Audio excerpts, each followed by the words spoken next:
है। विधानसभा में कार्यवाही सुबह 11 बजे प्रश्नकाल के साथ शुरू होगी। सदन में आज ईआरसीपी पर करीब आधे घंटे तक चर्चा होगी। और आपको बता दें कि इसके अलावा सदन में आज राज्यपाल के अभिभाषण पर मुख्यमंत्री सदन में जवाब पेश करेंगे, लेकिन इससे पहले नेता प्रतिपक्ष सदन में अपनी बात रखेंगे। सबकी नजर सदन में आज ईआरसीपी को लेकर चर्चा पर रहेगी, जिसमें कि सत्ता पक्ष और विपक्ष के तीन सदस्यों को मिलेगा बोलने का मौका। चर्चा और बहस के बाद जल संसाधन मंत्री सदन में जवाब देंगे। आपको बता दें कि कल नेता प्रतिपक्ष टीकाराम जूली ने सदन में ईआरसीपी का मुद्दा उठाया था, जिसके बाद विधानसभा अध्यक्ष वासुदेव देवनानी ने ईआरसीपी पर चर्चा की व्यवस्था दी।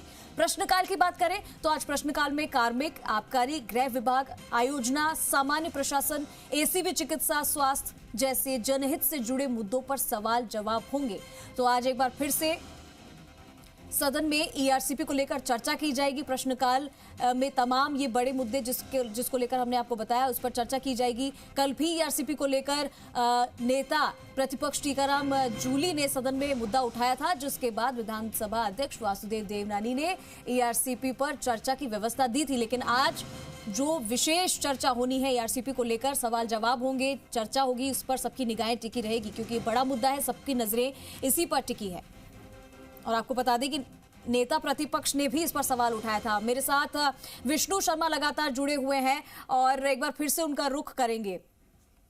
विष्णु, आज फिर से सदन में हंगामे के आसार नजर आ रहे हैं। कल जिस तरीके से देखा था ईआरसीपी पर करीब आधे घंटे आज भी चर्चा होगी, लेकिन कल हमने देखा था कि नेता प्रतिपक्ष टीकाराम जूली की अगर बात की जाए तो उन्होंने ये मुद्दा उठाया था। बाद में उनको बोलने का मौका भी दिया जा रहा था। विधानसभा में अध्यक्ष वासुदेव देवनानी ने इस पर चर्चा की व्यवस्था भी दी थी। लेकिन आज तो ये खास मुद्दा है, इस पर बातचीत होगी। टीकाराम जूली ने यह भी कहा था कि अब जो लोकसभा चुनाव आ रहे हैं उसको मद्देनजर अभी क्यों ये ईआरसीपी का मुद्दा उठा, अभी क्यों उन्होंने एमओयू साइन कराया, पहले जब उनकी सरकार थी तब ये सब चीजें क्यों नहीं हुई। यानी कि चुनाव के मद्देनजर ये सारी चीजें हो रही है। इससे जनता के लिए कोई वो विचार नहीं कर रहे, सोच नहीं कर रहे, ये सिर्फ चुनावी मुद्दा बनाया जा रहा है।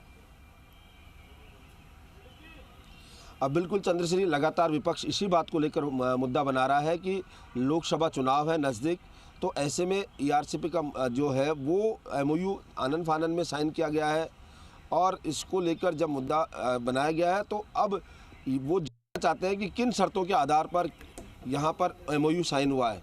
सरकार की ओर से इस बारे में अभी तक कोई जवाब नहीं दिया गया।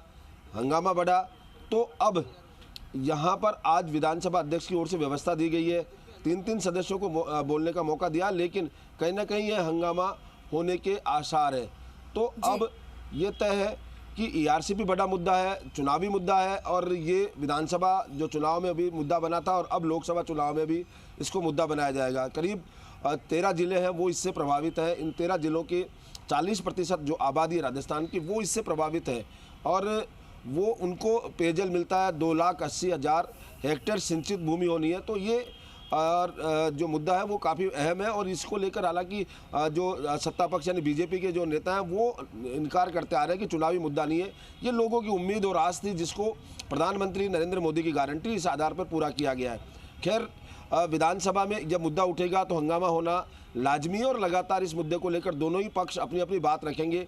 आरोप प्रत्यारोप यहाँ देखने को मिलेंगे तो कहीं ना कहीं हंगामे की स्थिति भी उत्पन्न होगी। प्रश्नकाल में भी आज जो प्रश्न लगाए जा रहे हैं वो महत्वपूर्ण विभाग है, कार्मिक है, एसीबी है और गृह विभाग है। कानून व्यवस्था का मुद्दा भी यहाँ पर रहेगा।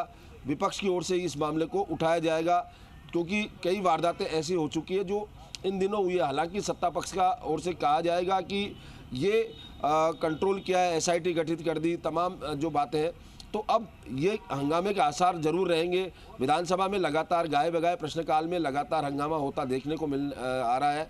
तो ऐसे में आज भी हंगामे के आसार देखने को मिल सकते हैं और ईआरसीपी चर्चा होगी और शाम को नेता प्रतिपक्ष भी अपनी बात रखेंगे और सरकार को घेरने का प्रयास करेंगे, क्योंकि राज्यपाल के अभिभाषण पर उन्हें जवाब देना है, अपनी बात रखने वक्तव्य आएगा उनका, तो उसमें कहीं ना कहीं सरकार पर सवाल वो उठाते हुए नजर आएंगे।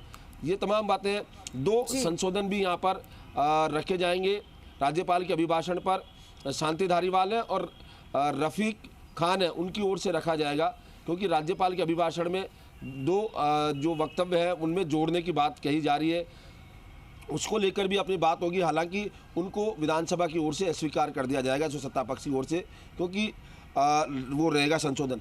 और मुख्यमंत्री जब रिप्लाई देंगे तो वहाँ पर इस राज्यपाल के अभिभाषण की खूबियाँ तो बताएंगे ही, साथ में राज्य सरकार का जो विजन है वो भी रखेंगे। तो ये लगातार दिन भर घटनाक्रम यहाँ पर रहने वाला है। जी ठीक है विष्णु, तो तमाम तरीके की मुद्दों को लेकर आज चर्चा होगी और साथ ही बड़े मुद्दे क्या है उसको लेकर आपने जानकारी दी। कार्मिक है, आबकारी गृह विभाग है, आयोजन सामान्य प्रशासन है, चिकित्सा को लेकर भी स्वास्थ्य की जो व्यवस्था है उसको पर भी लेकर चिंतन होगा और चर्चा होगी। तमाम जानकारी के लिए आपका बहुत